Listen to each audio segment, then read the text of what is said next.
Ça a été rappelé tout à l'heure, nous avons 70 000 postes à pourvoir dans l'industrie. Nous avons ces dernières années réussi à recréer de l'emploi industriel. Donc il n'y a aucune fatalité.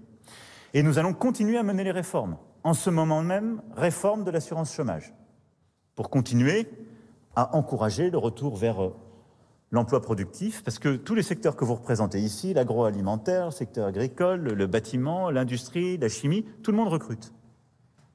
Les derniers chiffres de l'INSEE ont encore montré d'ailleurs que l'emploi salarié continue de consolider les chiffres. Donc on a besoin de continuer à réformer notre système d'assurance chômage. Ce sera le premier pilier. Le deuxième, ce sera France Travail, réforme qui nous permettra de simplifier l'accompagnement des demandeurs d'emploi entre tous les mécanismes qui existent, en associant mieux les employeurs par bassin d'emploi et d'avoir une stratégie où là on a besoin de vous parce qu'il nous faut en quelque sorte une gestion prévisionnelle des emplois et des compétences à l'échelle de nos régions et de nos bassins de vie et de travail. Et là, le partenariat avec les régions et les métropoles sera absolument clé.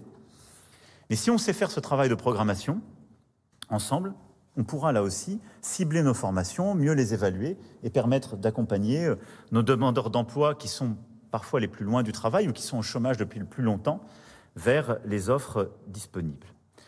Le levier, ce sera ensuite de consolider ce qu'on a fait tous ensemble sur l'apprentissage ces dernières années, qui est un vrai succès de tous vos secteurs, mais qu'on doit encore développer davantage parce qu'il y a du potentiel.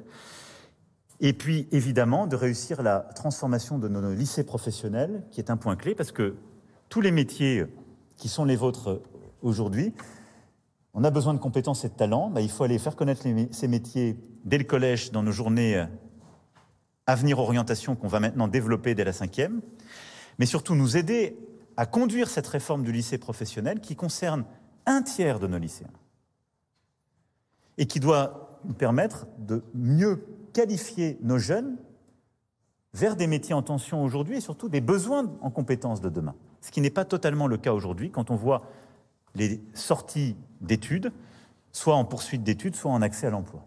Et donc là, c'est une réforme sur laquelle vous allez être profondément engagés, mais qui en termes de gestion des compétences et des talents est absolument clé pour réussir l'ensemble des réformes que nous évoquons.